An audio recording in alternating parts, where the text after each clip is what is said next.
Okay, good morning, everybody, and welcome to this week's virtual plant clinic. My name is Bill Lester. I'm with University of Florida Extension Service here in Hernando County. And joining me today is Master Gardener Bernie, one of our Master Gardener volunteers here in Hernando County. And we are here to answer all of your lawn and garden questions. And at the moment, it's just the two of us, Bernie. Oh, well, you know, we can discuss some things that we don't talk about often enough. We could discuss soils, you know. We can discuss late Lily. Well, hi, late Lily. Hi. I was acting like Bernie. I got distracted reading some articles from the Penn State. So I'm trying to put this where I look like I'm looking at the camera. There we go. Yep, since she moved to the bottom of the hill, she's now Lily of the Valley. I am Lily of the Ohio Valley. Very good. Yes. Lily of the Pennsylvania coal mine, it looks like. Where do you see a coal mine? And a little dark in there today. It is, but it's I'll gray. show It's you. gray up there too. If I change it, if I put the light on, I look like I, have a halo. Well, it's the light and from the window that does that. It shuts your camera down. Hey, it's Buddy. Hey. Goodness, we have a whole bunch of people joining us here today. Yay. Oh, what kind of event do we have coming up? Just this. Because when I okay. create it, it automatically makes an event on our Facebook. And also cool. one on YouTube also, but I'm not sure what that looks like. You know what we have going on here at my office in Pennsylvania today? We have a broken AC system. So I'm trying to make myself look sexy here. Actually, just staying alive. How hot is it up there? Right now, let me look. It's probably not. See, now it's not going to tell me. Probably not that hot right now, but it's going to, it's only 76. But the past couple of days, it's only going to get up in the low 80s. But we have had high 90s. Wow. Yeah. Yeah, sure, it was 96. Is 80 and light rain here. Here's that light rain is building up. You're supposed to get a ton of rain, aren't you? Yep. It's Florida. That's fine. Rain doesn't bother me. Heat doesn't bother me. I prefer sunny, but I've been rained on plenty of times before. It's going to happen again. And I don't have to worry about watering the plants in my yard because the rain is taking care of it for me. Yes. Yep. We had a big rainstorm Tuesday.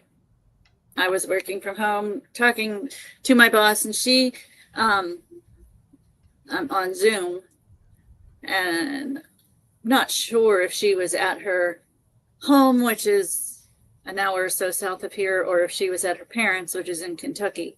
But anyway, she said it to remind her in half an hour because she had to go turn off her sprinkler system. And I was like, well, nature's taking care of that here. And it poured so hard.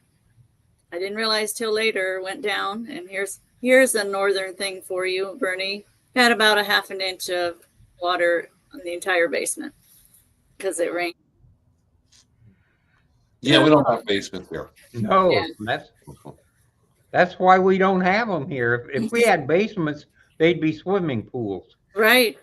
That'd be kind of cool. Just dive down from your living room. Wouldn't need stairs. No. But it was only about a half an inch, so it was more annoying than anything. But You don't have a sump pump?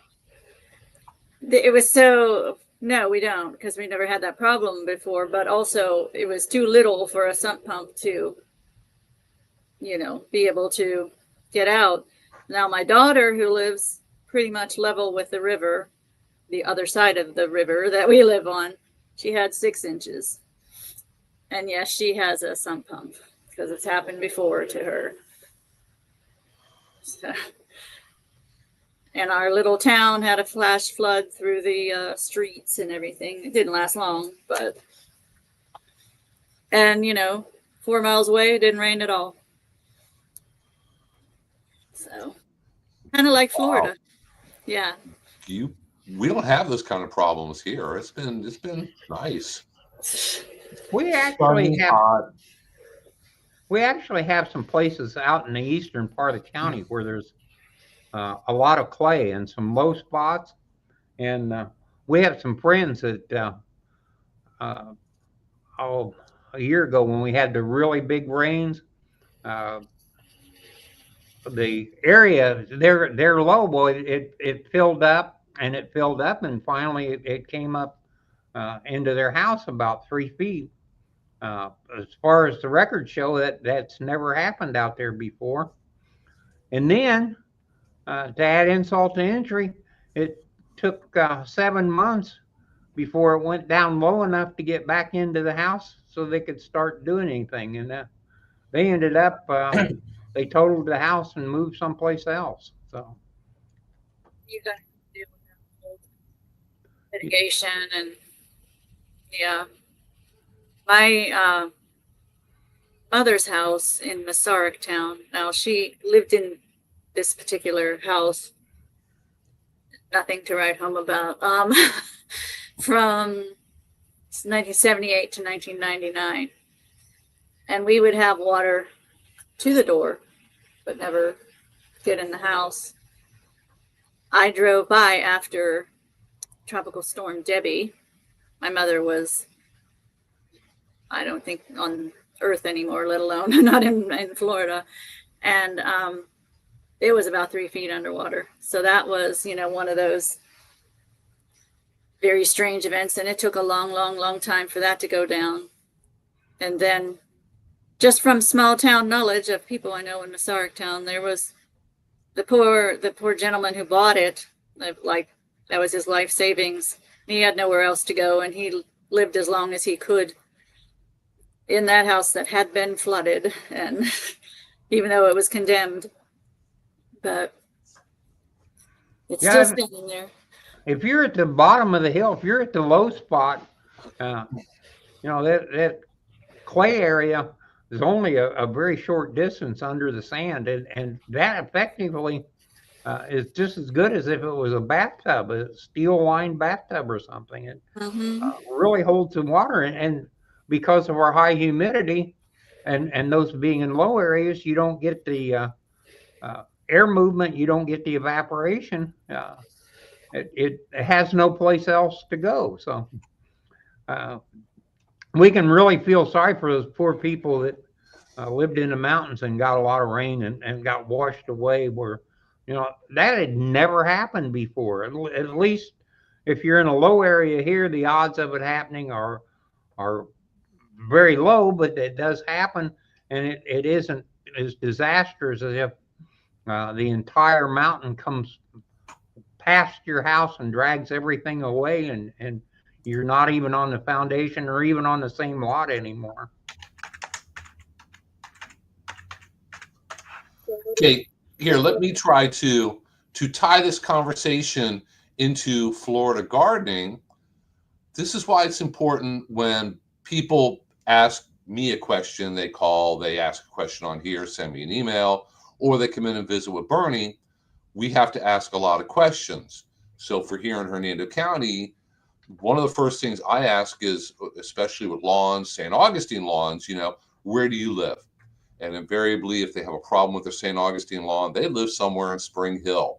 So because in Spring Hill, we have very, very sandy soil, but in the other parts of the county, closer to Brooksville, and even a bit on the east side of the county, we do have some clay in the soil, which changes the drainage. So people like to wonder, can I grow this plant? Can I grow that plant? And a lot of times we have to tell them, well, it depends. What kind of soil do you have? Where do you live in the county? Are you going to plant it in a sunny spot in your yard? A lot of people send me pictures, or I go and look at their yard, and it's all very, very shady because they have huge oak trees. Certain plants aren't going to do very well in the very heavy shade. So we have to ask a lot of questions. And when you're asking questions, or especially if you email us, or if you call or come in and speak with Bernie, kind of have all your ducks in a row and be ready to let us know generally where you live, what kind of soil you have. Is it sunny? Is it shady? What are you trying to do? What is your goal? Sometimes people will come in and they'll kind of go into this long explanation about their lawn, and I have this weed and it's disrupting my St. Augustine grass or whatever kind of grass they have. And I'm like, okay, well, what's your goal here? And they're like, well, I just want to have some green stuff covering the ground. Oh, well, that's easy. You know, all you got to do is just keep it cut and cut it at this height and manage it this way. And you'll always have, you know, your grass along with some weeds out there. Other people, if they say, well, my lawn has to be 100% weed free, so we could do that. It's going to be expensive. It's going to take a lot of water, a lot of chemicals, a lot of work potentially from you, or you're going to have to pay somebody to do it. But we can do that, and then you know what kind of advice to give them. And then you still might take all root rot and still have a 4-year lawn, basically. Sure, Yeah. you can have St. Augustine lawn, you can have a disease in it, and you can spray it, you can fertilize it, you can water it 3 times a day. Don't do that here, but you could, and that's not going to fix it. And if you replace your lawn, 1 to 3 years later, it will be dead again if you keep managing it the same way. And people are amazed by it. Oh my gosh, I can't believe that happens. It can happen if you do things really wrong. Your lawn can end up really, really dead. I was thinking the other day, and it's going to be an unpopular opinion by some people, but you know, if you want to have a lawn like that, now if you want to have, this is an example of a really, really dead, what used to be once upon a time probably St. Augustine lawn looks like. yeah, That people cut too short, managed terribly, did everything wrong. And if you look across the street, you see the neighbor with a lawn that looks from the distance beautiful. So, but the neighbor next to the guy across the had a street dead lawn. is a dead lawn. It's Yes. Well, I was thinking, yeah, you're right. As far as lawns go, no matter where you are. Now, there are people who want to get rid of lawns completely. And if you don't want a lawn, more power to you. You know, if you want to have a total pollinator, vegetables, you know, whatever you want to do, that's fabulous. But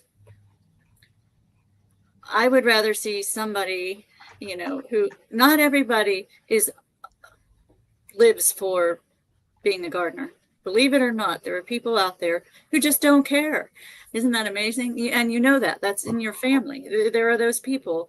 I would rather see them have a mow and go space in front of their house that is, Bill and I have always been proponents of freedom lawns that is green, mowable, looks good at 35 miles an hour or across the street as you're taking the picture. But in your area is full of turkey, fog fruit, turkey tangle, you know, the matchhead weed that attracts 3 different types of butterflies, or even some black medic in there, you know, wonderful quote, quote, weeds. Here it can be full of clover, be attracting the bees. As long as, you know, you have something like that that is allowing the rain to go through, is attracting some pollinators, some insects, has life in it, and you're not watering it and you're not pouring chemicals on it, you have at least created a space, you know, that cools the earth, and you're doing a good thing. It's when you take a lawn and you, for some reason, want it to look picture perfect, better than a golf course, that you start using up resources that are harmful to the earth. Of course, it's better to have more flowers, but if that's not your thing and you just want a place that you can mow and go on with your weekend, then, you know, but just don't put any of the resources into it. One of the big problems is that when they build the developments, assume that you're in our area, Spring Hill. They come in and they level everything off, and if the particular area is all sandy, you know, you're going to have problems forever and ever and ever. So what happens is they go out and they start bringing in fill, and they bring in truckloads of fill, and sometimes they're bringing in truckloads of stuff just like was there. You're adding a lot more sand, but a lot of times they'll go out and they'll get this clay mixture from a hilly area.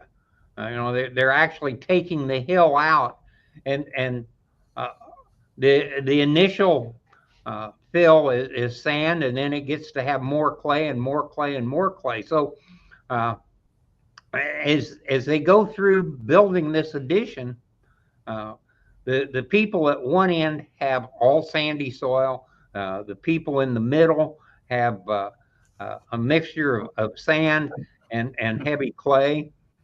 And the people all the way at the other end may have all heavy clay. And then throughout the neighborhoods, it's totally different. Well, it ends up, because so much of this is fill, the pH is not consistent throughout the entire property. And you know, pH is one of those things that not many people understand it. It has to do with whether the soil is acid or basic, and basically the plants want to be in a particular area. St. Augustine grass wants a lawn that is just slightly not acid, or maybe just very slightly basic, but it you know, very slightly acid. It's right around that neutral position.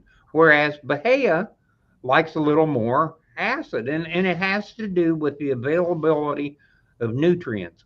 The things that Bahia grass wants are more available with a pH of 5.5. The things that St. Augustine likes are more available to the plant at 6.5. So you have this subdivision. At one end of the subdivision, it's 5, and at the other end of the subdivision, it's calcareous soil. They brought in oyster shells to fill, and you're 8.5. So unfortunately, somebody is not going to be able to have the lawn that they want. And I have people say, well, can I amend the soil? Well, actually, you really can't. It's an odd thing about soil, but it has a property called buffering. And if your soil is a highly predominant basic soil, it's got a lot of limestone.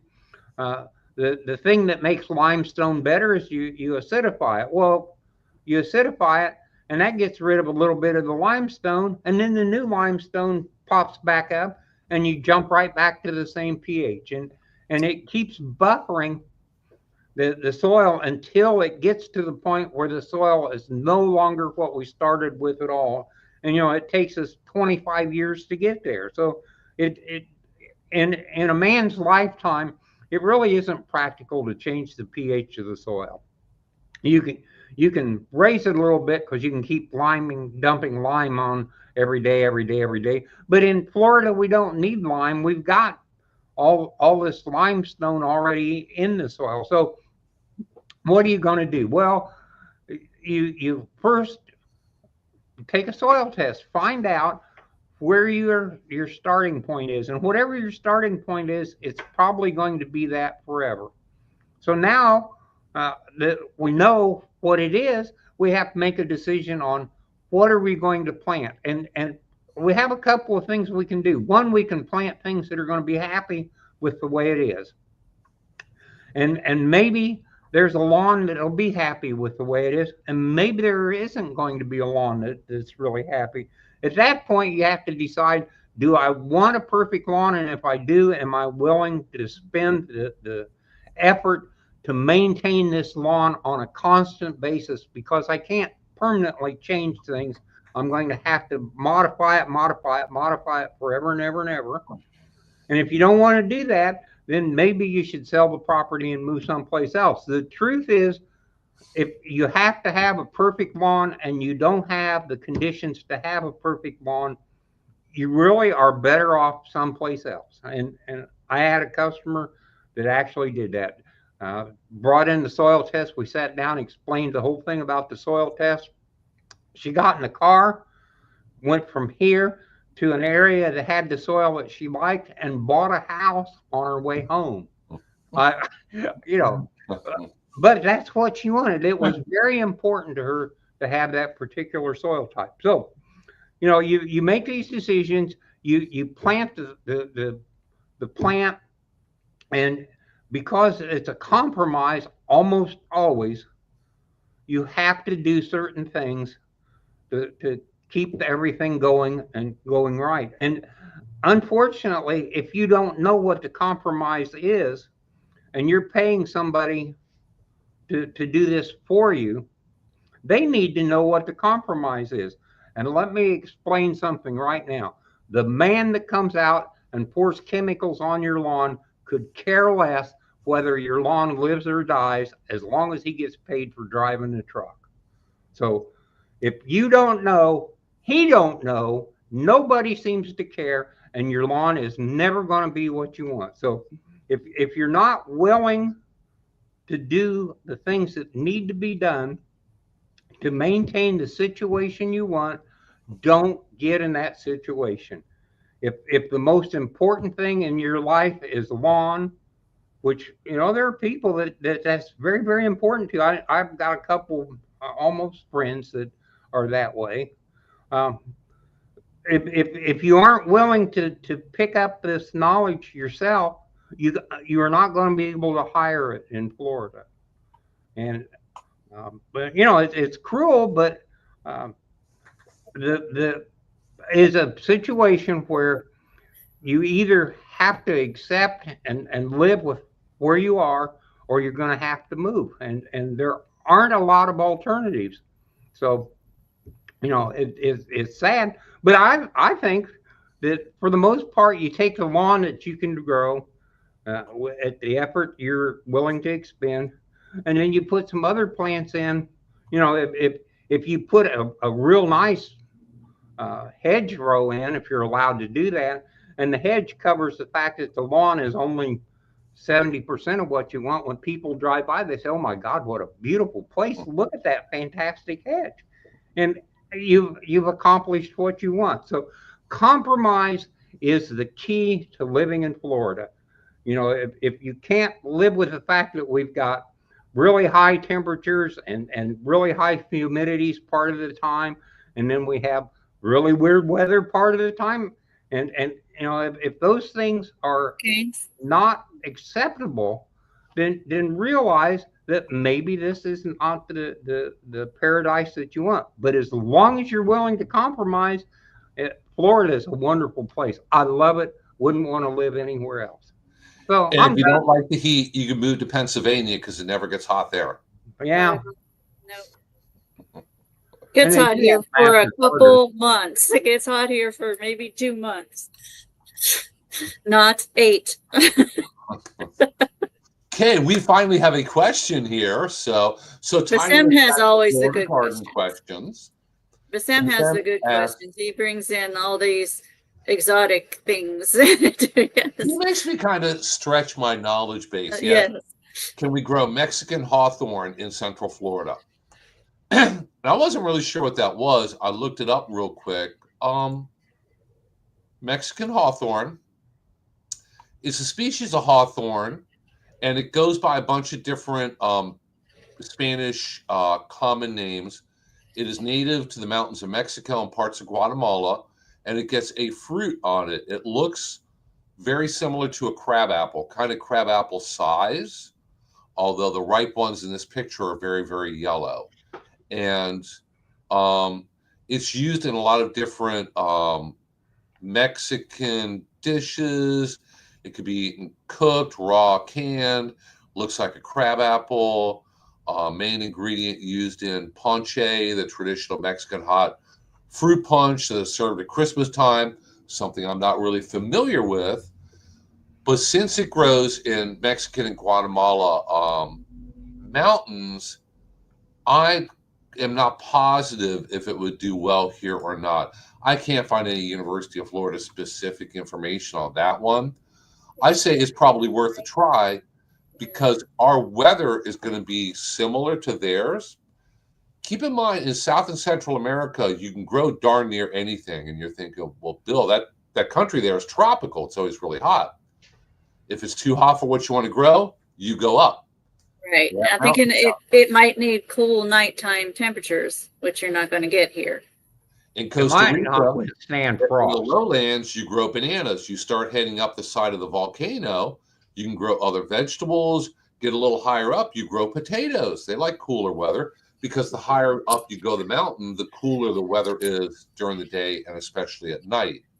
So that's how you vary your environment. Doesn't work in Florida. It's all flat here. You can go to the top of Mount Dora, and it doesn't make a whole lot of difference with the temperatures here. So you could try it in Florida.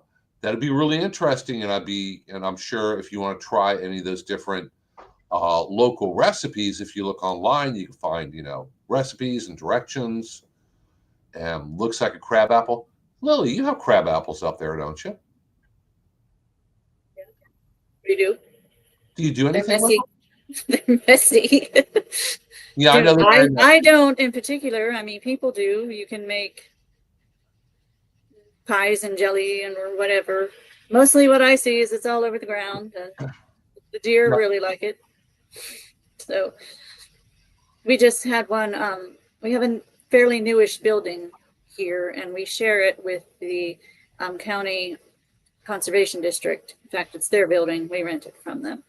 And the director thereof is a master gardener. And so in the landscaping around here, it's one of our demonstration gardens. And we had a redbud tree not make it. And we realized when we had it exhumed, it just drowned in the clay. Speaking of the soil types, and this is fill dirt. This is absolutely fill dirt because there was an old building, and then they filled in the basement and created more of a hill and put this building on it. So we're dealing with the same type of whatever, subsoil, no nutrients. So they decided on a new tree, which they were decided on a crab apple. Now I trust this person very much to make a good choice, but I did make sure. I was like, you mean ornamental? Right? Because I could just imagine all the actual crab apples falling all over the front of the building and attracting more deer, which we already have a deer problem, or rodents or whatever. But no, it's we had the landscape company bring in soil for this poor tree. And hopefully we'll see how it does in that spot.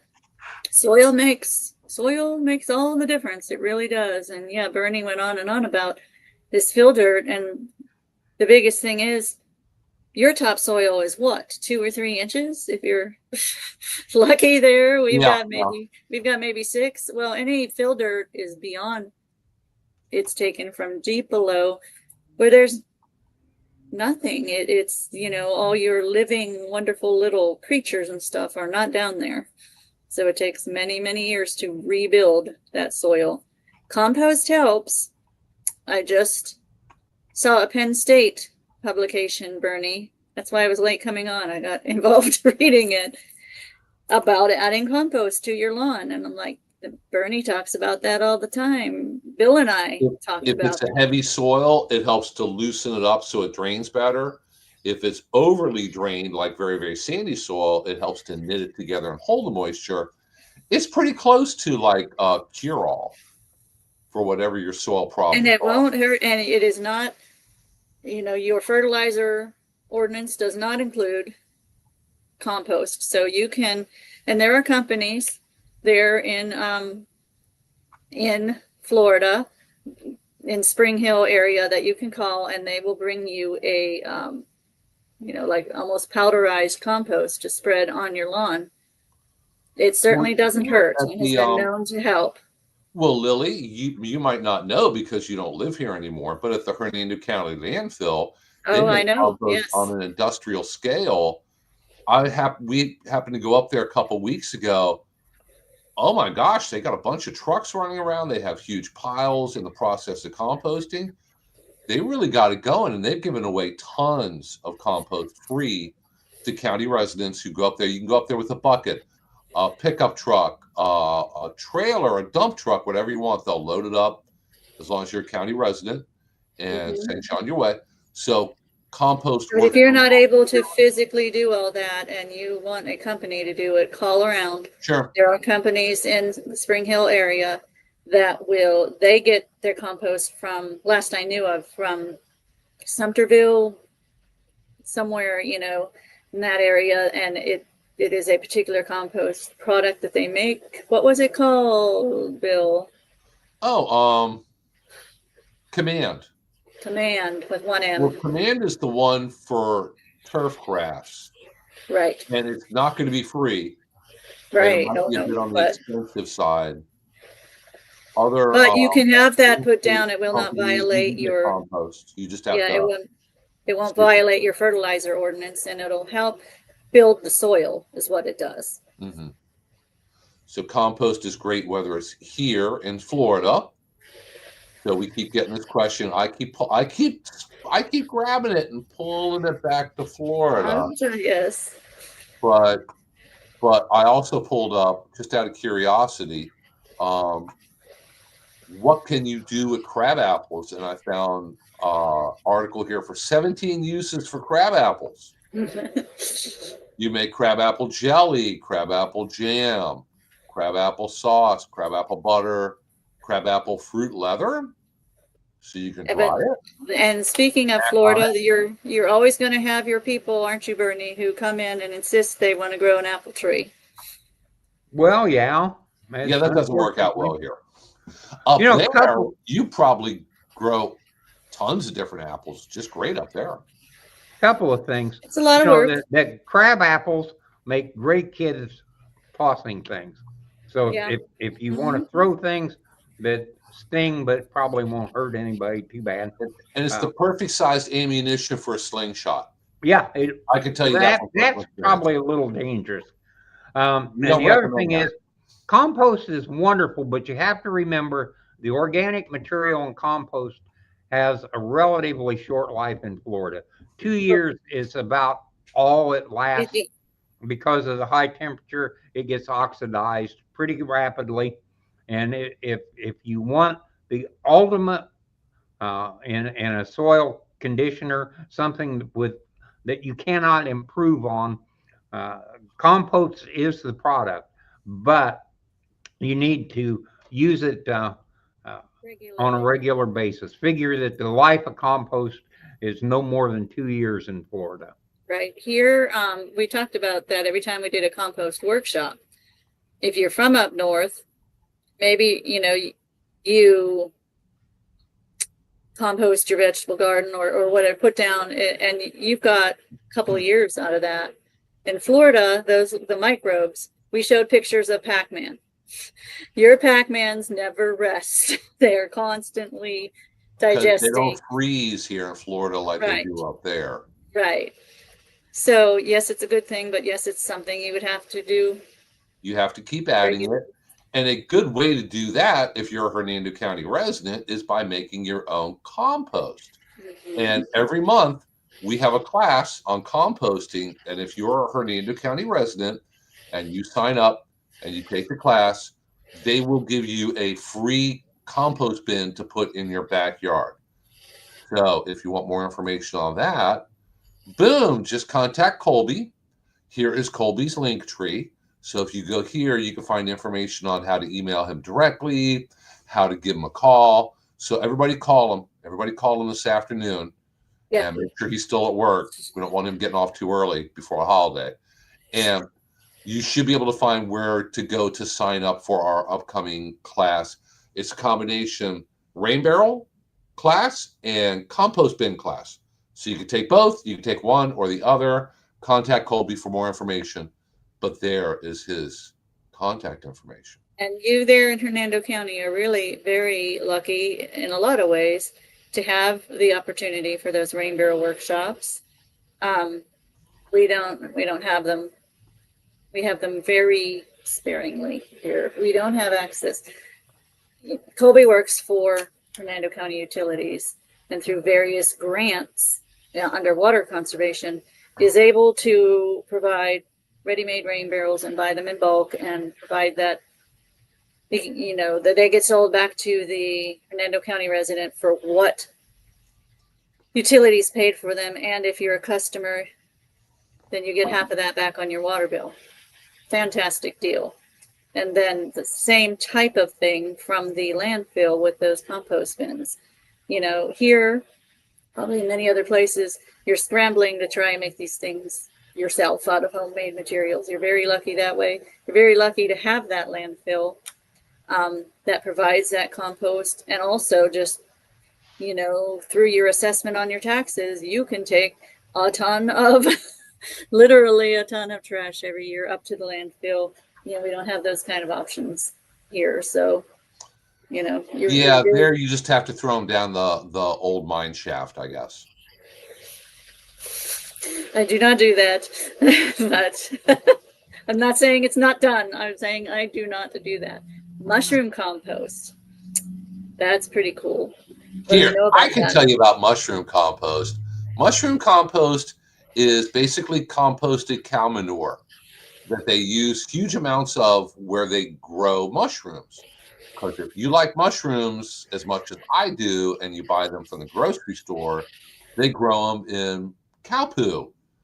So when that compost is somewhat used up, they got to get rid of it and they got to get fresh. So they always have massive amounts of somewhat used up cow manure that they grew mushrooms in, and they don't know what to do with it. So you can contact, there used to be Monterey mushrooms over in Orlando. And I would go to AgriStarts over there in a Popka on a fairly regular basis. And every time you drive past it, it smelled like poo. And when we drove by with the Huskies, when we had them, boy, they would, what's that? Yeah. I smell poo. It smells wonderful, because they were Huskies. They like that. But they shut that down. They don't they don't grow mushrooms there anymore. There used to be a shiitake I just don't know mushroom. where. Didn't Hernando County have a shiitake mushroom place, Bernie? Do you remember that? Shiitakes grow under different circumstances. They did grow under logs. Yeah. Yeah, certain type of log, a certain wood. Oak log. Yeah. But you can buy bags of mushroom compost at the big box stores, landscape places. Mushroom compost is just fine. But what it is well composted, as a general rule, cow manure. It's actually a pretty good product for potted plants and for starting plants. It's a great plant starter. It'll be very nice, fine soil. Yeah. But I know at the stores you can also find black cow manure that's made in Sumter County over here in West Central Florida. And that is just composted cow manure. You find other brands where it's just compost. You really need to read the label, read the bag to find out what ingredients went into it. It could be a mixture of wood, a lot of things. The beauty of compost is the great starter for the microbes. And when you plant something in the sand is not available as a nutrient to plants. The microbes produce all the nutrients that the plant needs. So if you have no microbes, you're not going to be able to grow things worth a darn. If you use compost, you provide nutrients, you provide organic material, which improves the condition of the soil, and it also feeds the microbes that feed the plants. Remember, the plants do not under normal circumstances, have the ability to grow in the soil without the microbes. Now, if you do hydroponics, you take all these nutrients that it needs, you put them in a chemical form that the plant can absorb immediately, and you keep adding those and keep the hydroponics going. But if you want to plant things in the soil, the same chemical reactions have to occur that occur in hydroponics, and those are done by the microbes.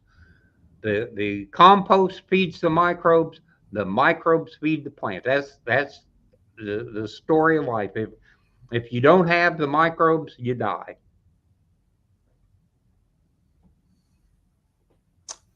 Begins with the soil. Water and soil. Exactly. So if anybody has any questions, please feel free to go ahead and put them in the chat. We've been getting questions here, which I'm sure you have similar questions about aphids on milkweed. People are getting very upset about aphids on milkweed. And I've been doing a lot of reading about people grow milkweed, to attract the monarchs. And then they get upset if other things also, want to partake in that on the milkweed. So what is your take? Milkweeds are very tough plants. They can tolerate some feeding from aphids. They can tolerate milkweed bugs. They obviously tolerate monarch butterfly caterpillars eating all their leaves, and they rarely die. They just flush back out with more leaves after their existing leaves are all gone. So if you are raising milkweed plants to help, supply the caterpillars with food, you really don't want to spray with anything. Just live with the aphids. They're not doing a whole lot of damage.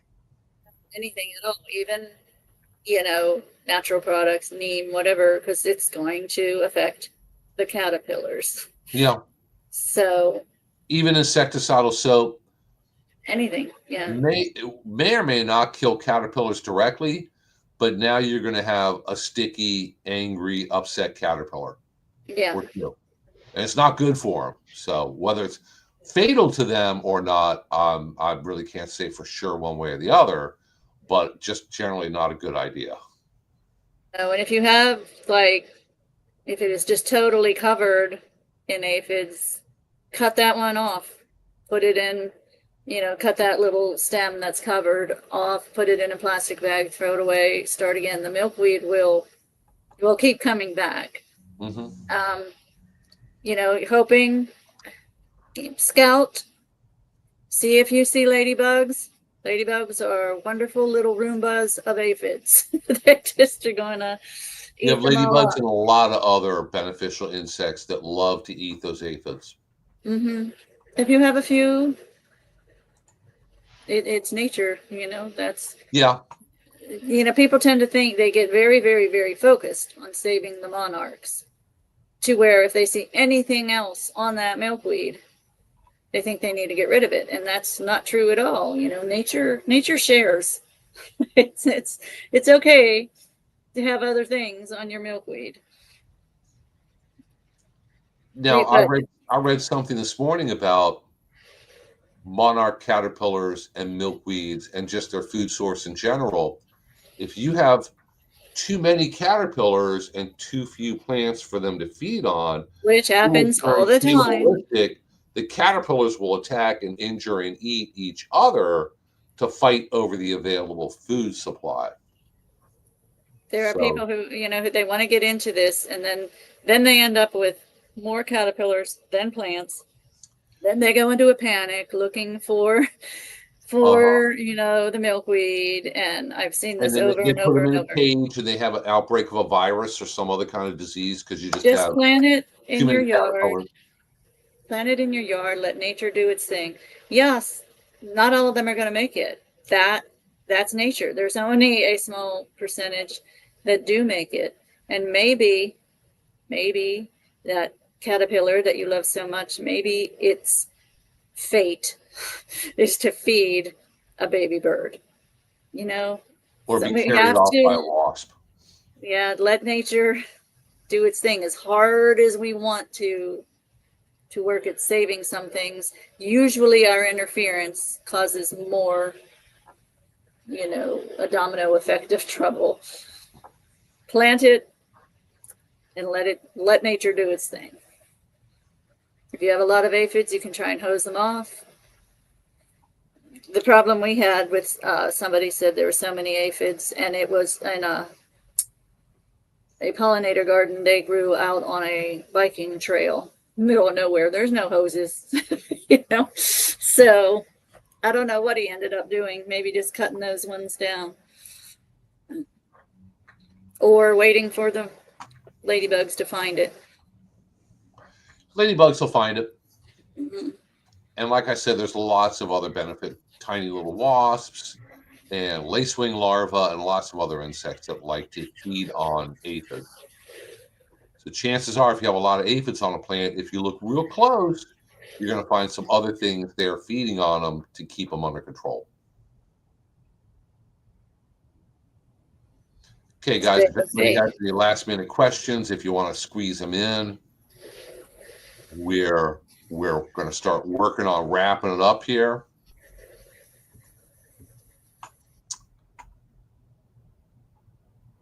Let me see. I would say to any of you Florida gardeners, which I would say every year when I was there, is my Florida friendly principle number one, Lily's number one that she made up, was take care of the gardener. It's hot out there. There's nothing in that yard more important than you are. So if it's too, I would not do it personally, because I don't do well with the heat, would not be out there after 10 o'clock. I would say certainly not after noon. And yes, we want you to conserve water, but we want you to put a whole lot inside your body when you're out there. Dress in light colors. We would run into the opposite of what mosquito control would tell you, to be out in the early morning or the late evening. But that's also when the mosquitoes are out there. So prepare for that. If you have a mosquito problem or not, I rarely see them in my yard. I have a very shady, normally moist corner in the backyard where the bananas are. And when I get back there pulling weeds and rooting around, I'll see there might be mosquitoes back there. There's other little flying insects. Mm-hmm. But I don't have much standing water on my property, and I guess my neighbors do a good job of not having buckets and used tires and that. So we appreciate that. Most people have got tomorrow off, I believe, and it's kind of a dangerous day. So we want everybody to be very, very careful. If you're going to play with fireworks, really be careful this year. Let's have the year where nobody got hurt. Wouldn't that be a worthwhile? I think the rain is going to help with that, Bernie. Aren't you? It may here if it's pouring quite a bit. Yeah. Yes.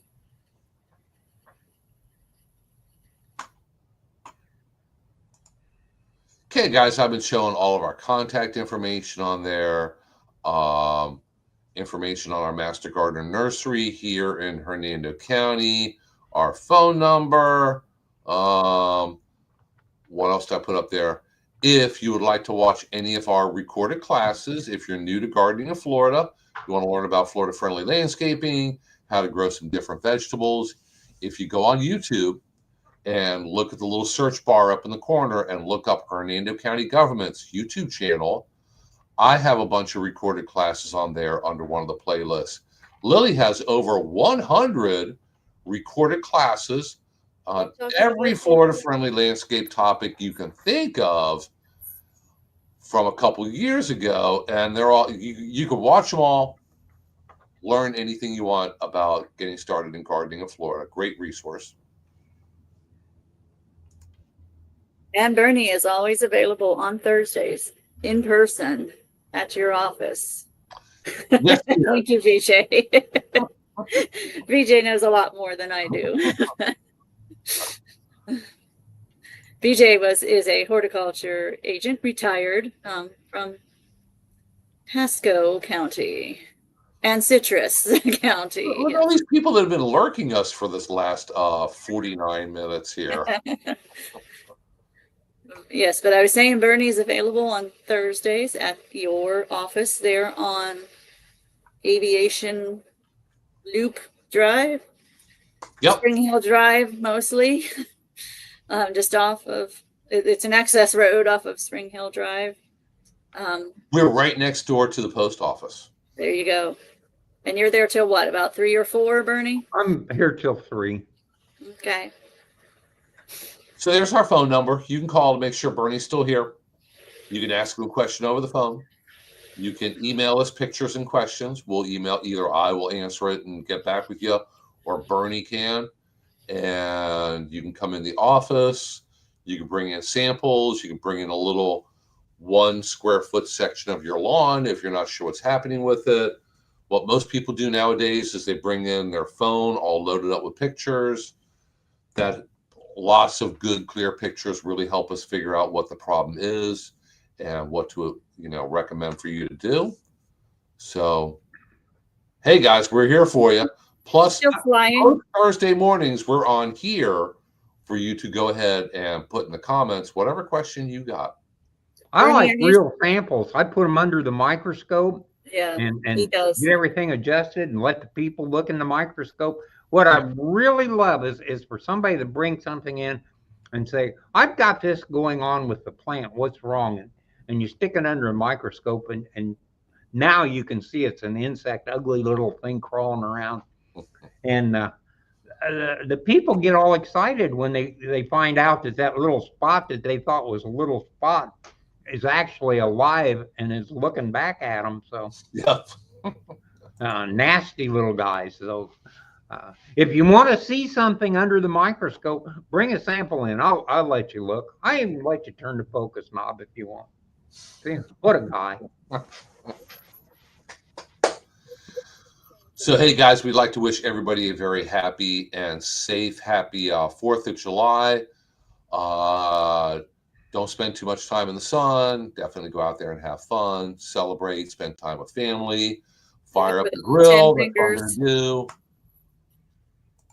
And thank you to everybody who comes on here with me and has for over the years. Lily, my original co-host, and now Colby, who I don't know where Colby is today. I don't know what he said last week he wouldn't be able to be here. Oh, okay. Well, he's not here, so obviously he wasn't going to be able to be here. But yes, he has some. He has his job he has to do. Yeah, I know, and they sure my stuff is stacking up too. My emails are piling up. I think perhaps BJ might like one to come on too. We've got lots of retired people coming on. We're going to have to do more of the, if you have a camera and a microphone, you can come on and join us. We'll plan on doing that next week. Am I going to be here next week? No, we're going to be here next week. We'll do that next week. That's where I give Teresa a link for people to join. So all you got to do is email Teresa. Teresa will send you a link. You can come on here live with us. You get your own little box. We can get 10 people on the screen. So we can get a bunch of people on here with us. That way you can actually be on the screen with us. I'd be interested to hear what kind of gardening BJ's been doing there. What kind of retired grandma gardening she's been doing there in Pasco County. So she's probably been measuring and laying out for a fence to block her from the 75 subdivisions that are all popping up all over that part of the world. Yeah. I had to go to a Pasco County Extension a couple weeks ago, and I take the back way, up to 52 and over. Yeah. Oh my gosh. Oh, I know, it's unrecognizable. Just about unrecognizable at this point. I'm sure it's just like County Line Road to me. I mean, if somebody kidnapped me and then threw me out in County Line Road, I would have no idea where I am. That's a very how the road goes. I get lost there. I'm like, I grew up, or I spent my teenage years in Massaryk town. I can get lost on County Line Road now. Suddenly Yeah, I I'm don't know not how on you County find the Line chicken Road. houses back there now.